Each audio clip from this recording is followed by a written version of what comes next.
登録してなかった。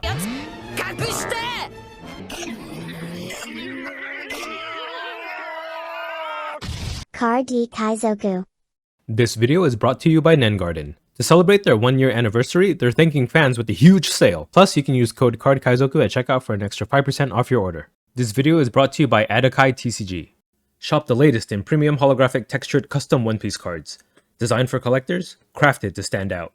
Use code CARDKaizoku for 15% off your next order. This video is sponsored by Gungam.gg. See Western OP11 list and Eastern OP12 list on Gungam.gg. Updated daily. Be the first to see decks for new leaders as they emerge. With over 1,000 deck lists per set, Gumgum.gg has all the top strategies as soon as they drop. This video is sponsored by Card Market, Europe's largest online marketplace for trading card games. Alright, Cardi Kaizoku back at it again with another leader rankings kind of meta analysis video. This is week 4 of OP12, right? A whole month has passed now since the set has released. We're even I think 3 weeks away to PRB02. I'm gonna have to figure out a way to do PRB02 videos on the sim somehow, even though there's no dedicated format for it. But yeah, that's for another video. So what you're seeing on screen here is my website, cardkaizoku.com, linked in the description below.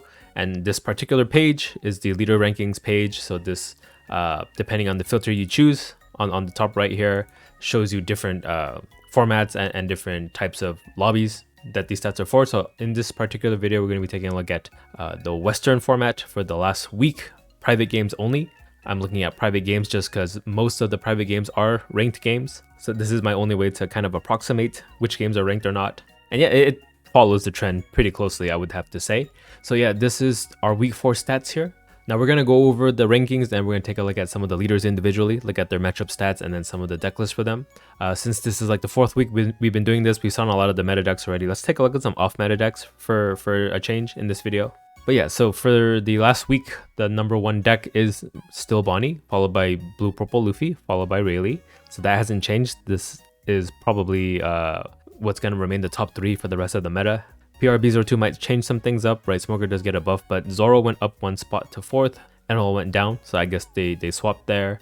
Green Purple Luffy up 1, Shanks went down 1, they probably swapped as well. Then Kuzan at 8th, Blackbeard at 9th, and then Piss Kid makes his way back into 10th. Oh, he kind of did, but he went down. He was 9th and then going down to 10th, but Kagura also went up. Purple Luffy went up 8 spots just because there was a Purple Luffy who did really well at regional. So that kind of reminded people that Purple Luffy is still good. Even got me playing him again. And then Nami at 13th, Koala 14th, Yamato 15th, Sanji at 16th, Lucci at 17th, a Smoker at 18th, Lim going up 4 spots at 19th. Lim also did really well at one of the regionals. I went over it in one of my tournament meta breakdown videos that was posted last week, so you can check that out if you want to see the list of some of these tournament winners or toppers. And then Sakazuki at 20th. So yeah, it looks like on the sim at least people are starting to finally give up on removal. Lucci and Sakazuki both going down. And that'll be your top 20. And then let's take a look, as we said, at some off-meta leader stats. So I'm wondering, since they're off-meta, they're not played as much, let's not take a look at just the last week. Let's take a look at the entirety of OP12. And then for off-meta, let's see. Well, let's take a look at Purple Luffy since he went up 8 spots. Have I looked at Koala recently? Let's look at Koala. And if I did look at her last week, my bad. What else? Purple Black Luffy. Let's look at Katakuri. We looked at Lim last week. Reiju, we haven't looked at in a while, but I can't imagine her deck changing. Let's just look at her. And then let's see what the Ace and Newgate people have been cooking up. Maybe they've updated since then. We can take a look at Robin 2. Doflamingo would be interesting. Rosinante 2. Who else is off meta? Black Yellow Luffy? How many is that? 1, 2, 3, 4, 5, 6, 7, 8, 9, 10. That's 10.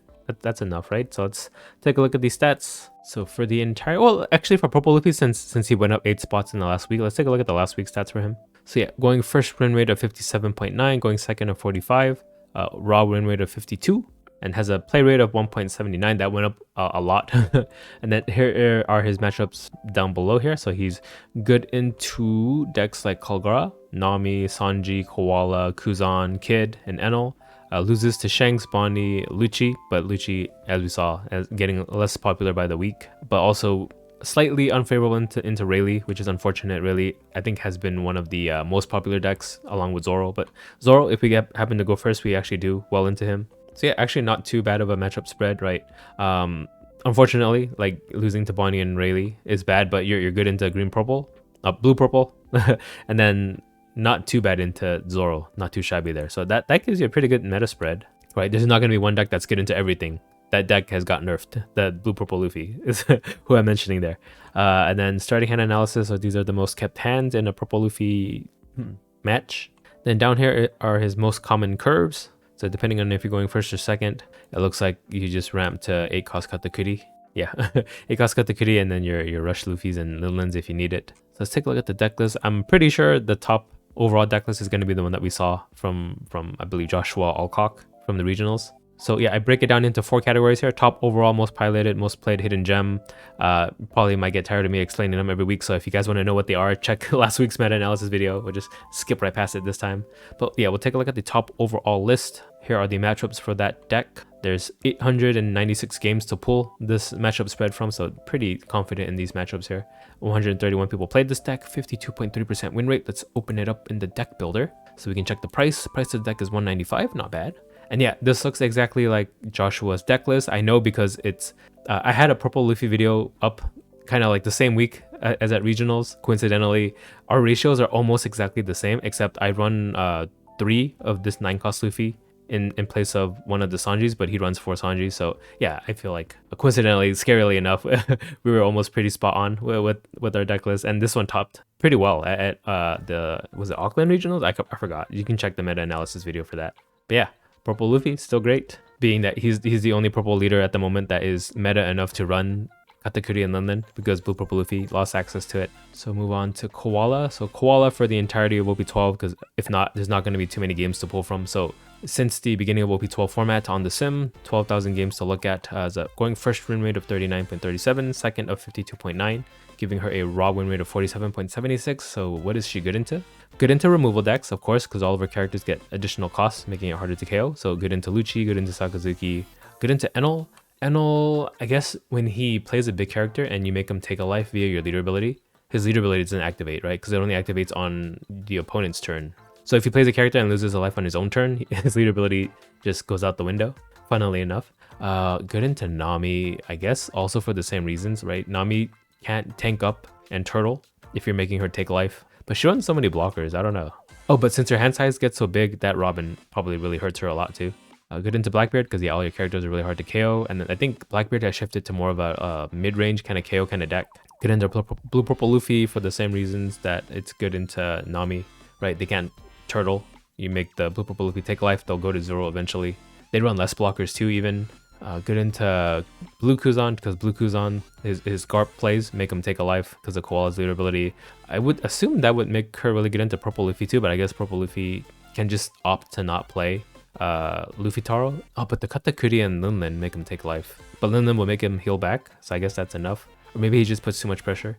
But yeah, completely dies to Kalgara. I guess for the same reason, right? Kalgara also plays a bunch of characters out via an effect. Oh, but from his leader ability though, so it doesn't really count. It's really only Omen Holy. But yeah, Koala seems to die to aggression and green, having a weak matchup in the green purple Luffy, Bonnie, and Zoro, and then aggressive decks like Kalgara, Rayleigh, and purple Luffy, and Sanji too. I guess you can't really deal with the Sanji's bodies, but it has some surprisingly good matchups into a lot of meta relevant leaders, right? The Shanks here, she's good going second, but only if you're going second. Most of her first matchups are pretty bad. Here's the starting hand analysis, and then the curves. Hack is your best 4-drop to play, then Robin, and then you're playing your dragons from then on. And it looks like the most brought back target with the dragon is Kuma. Kuma is one of the best yellow cards. So let's take a look at some Koala deck lists. So this one's got 259 games, 63 pilots, 46.7% win rate. Here is the matchup spread for this particular list. Let's open it up. Oh, this is my deck builder, by the way. I made this. Link in the description below. Well, this guy makes a lot of stuff, doesn't he? Yeah, I do. $217 deck, more than the purple Luffy, but less meta. Mostly because of the Kuma. The Kuma makes up more than 50% of the deck. This particular list also runs Ace for late game heal, also Sabos for KO. And yeah, the hack is like your best thing to play on your 4 or 5 down turn. In terms of 2k counters, they run Zeus and then Morley. Morley is like an emergency plus cost body, because you need 8 cost characters to use Koala's effect. Then they run the Baby 5 just to draw, right? If you trigger this, you can draw. I don't think you ever play it out as a vanilla or like via the Dragon's effect.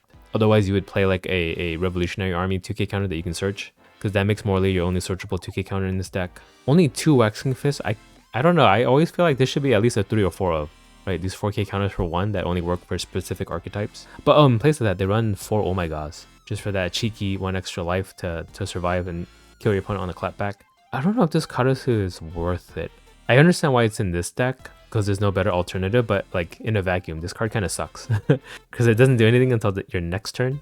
But you kind of need it to do something on the turn that you play it, or at least like interact with your opponent's board because it gets a card out of your opponent's hand. I think it's not too bad, but it's not too great either. It's a common too. I do think like in OP13 we do get like a new 5-drop Koala character, if I remember correctly, so that might help. Actually, I can look it up. This is my deck builder. It has that capability. Yeah, this one here, that's definitely going to replace the Karasu. It at least puts it down on leader, so you can attack into 6k base leaders, which there are a lot of in OP13. Okay, purple black Luffy, 46.59 first, and then 41 going second, giving him an overall 44.75. Good into Sakazuki because of your plus costs from your leader ability. That would mean he's good into Lucci too, but that doesn't seem to be the case for some reason. Good into Yamato, Koala, Nami, Sanji, and Kuzan, but dies to Bonnie, Rayleigh, Shankly. Every meta deck it loses to, unfortunately, folds to them. Huh, why is it weak to Lucci? I thought it's the other way around. Yeah, here are the most common kept cards in the starting hand, and then his most common curve. You play Zoro to ramp. Either you play Robin going first, or you start playing your Rum Luffy's going second, because you're able to, right? Because on was this 2, 4, you ramp to 5. This is 7, but your opponent would have been at 5, so you can actually use your Rum Luffy's ability, right? I believe that's how it works, the curve. Then it looks like this EV02 Rush Luffy is your finisher. So let's take a look at some deck lists. All right, 346 games, 29 pilots, 47.7% win rate. Here's the matchup spread. Let's open it up. All right, so the deck is 184. This EB02 Rush Luffy making up like half of the deck, $99 for this. But let's see if there's anything interesting since this tech release. So the new card I got from OP12 is this Robin, because it only works if your leader is Koala or Luffy. So we're one of the few black Luffy leaders, so we do run this card as a 3 of, it looks like. What else? It's only 3 of this Zoro, just because we have Robin for that to ramp if we need to. 2 Sanji for control. This helps against Rayleigh too, because yeah, otherwise you're at the mercy of Rayleigh, like flooding you before you can get to your Rum Luffy. Rum Luffy does buy you some time after that though. And then 4 of the Searcher, just so that you can use that extra dawn you get from your leader ability. Oh, here's what his leader ability does, by the way. You can read it, pause it. And then 3 Blocker Robin, just to find something when she dies. Now, the fact that it's running dawn -1 effects makes me think like with the Robin, oh, I guess this Sanji you can pick 2, but this Robin, it has to be 1. Is this a deck that likes to go to 10 so that you can afford to de-ramp? Must be, right? But yeah, 4 Giants, and then 4 Hell's Judgment, Judgment of Hell. This is to counter Zoro. And then 2 Gungam Lightning. This KOs a 6k power instead of Top Knot, which bottom decks a 4 cost. But there's nothing else in this deck that combos with power reduction. But I guess, yeah, against like the decks like Koala, and there's a bunch of other cards that give themselves plus cost. I guess in like the green purple Luffy matchup, the Going Merry also gives plus cost. This is a way to KO stuff even if they cost buff it, but it doesn't KO anything besides like the Zoro Juro in green purple Luffy. I don't know, it's there for removal. It's almost functionally the same thing as Top Knot, but you can search this card, and on trigger it ramps too, so at least it has a trigger. Okay, looking at yellow Katakuri, does this guy get anything new? Does he play the Kuma? Yeah, looks like he does. So going first 47, going second 55, raw 51.58. Good into green Zoro actually, that's surprising. I didn't know that. Oh, yellow Katakuri video this week. Okay, also good into Lucci. I think this has been historically the case. Good into Sakazuki, that also has been historically the case since OP05 when this guy was released. Good into Nami for some reason. I guess the 10 moms make them take life, whether they like to or not. And you heal so much that the 8 cost kit doesn't do much against you. Good in the Shanks, good in the Yamato. Dies to Rayleigh, I can completely understand that. Katakuri used to die to like Red Zoro too. Dies to Blackbeard because it locks out all of your late game. Every single one of your late game cards is an on play. Green purple also demolishes you. Piss Kid beats you. I guess like if you 10 mom, they just 7 law to heal it back up. It's not too big of a deal. And then body for body, they have blockers, you don't. So eventually they'll get you, right? That makes sense to me. Bonnie also locks out your big bodies. If you're playing one big thing, they're really good at decks that play one big thing. Purple Luffy, yeah, Purple Luffy is just too aggressive. Kagura also too aggressive.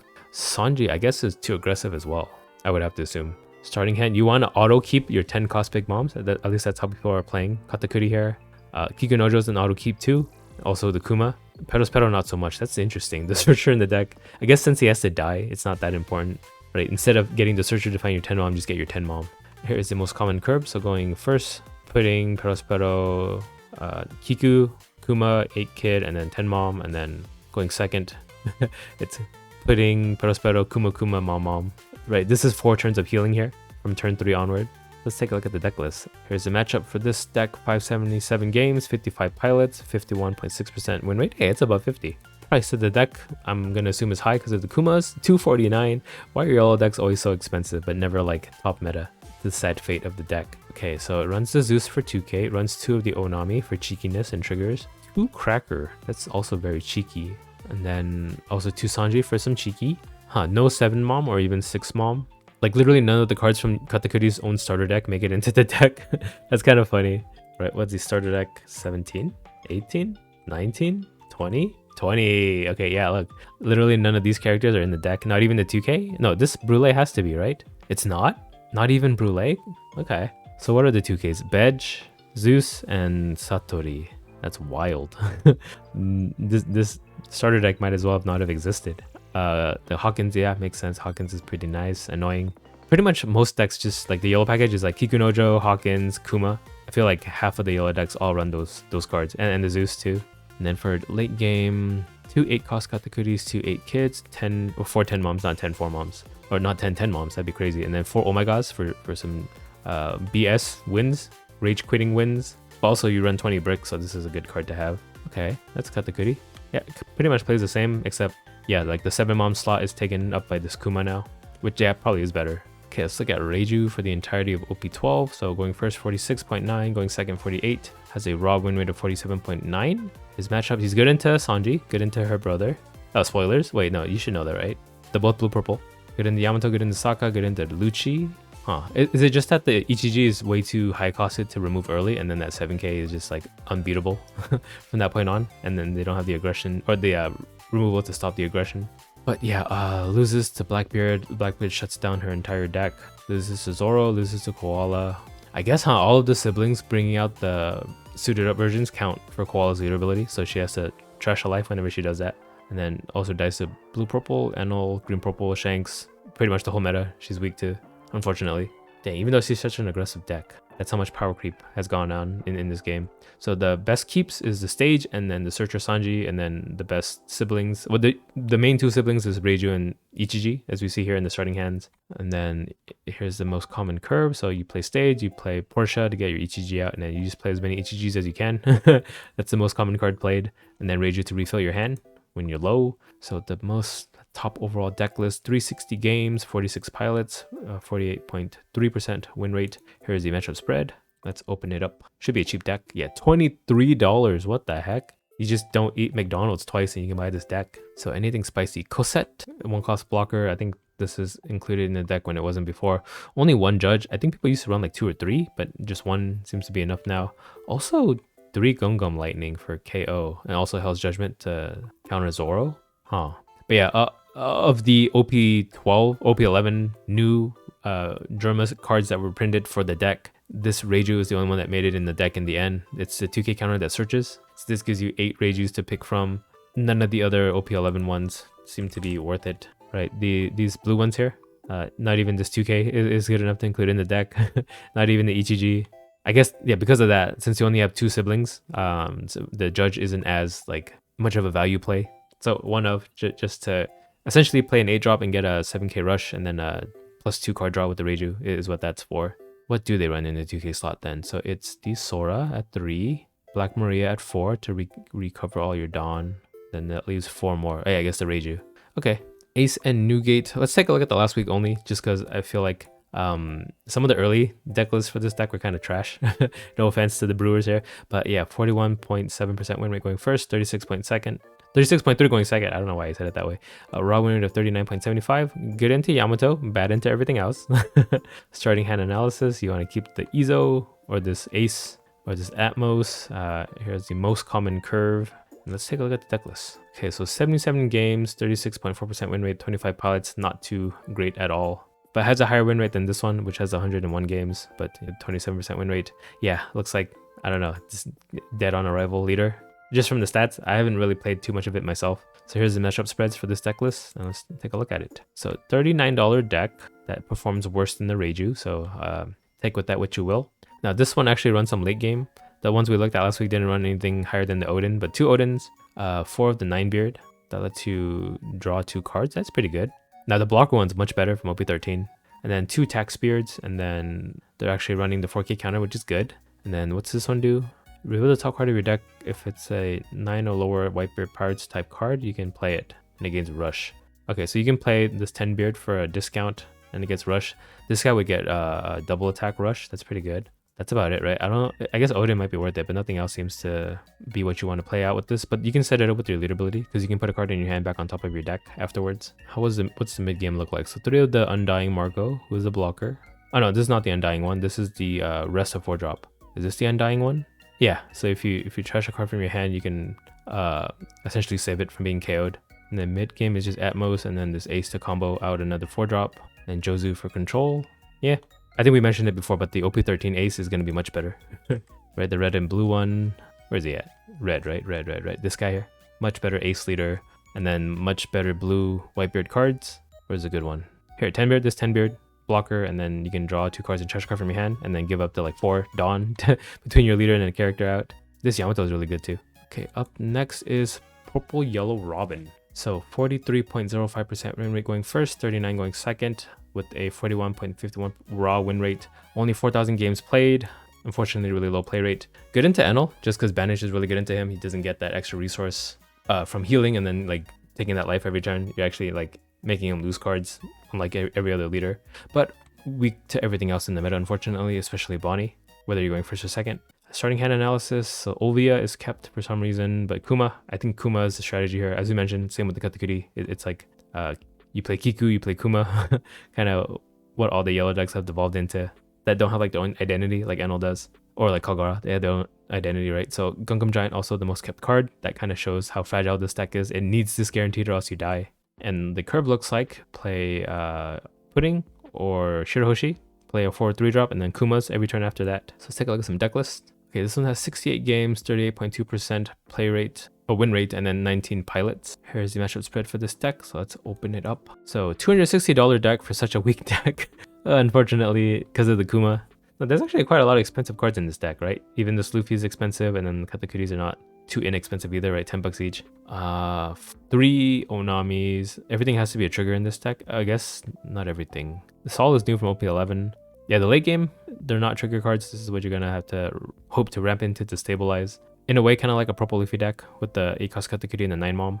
But also the other 8-cost Katakuri for more healing.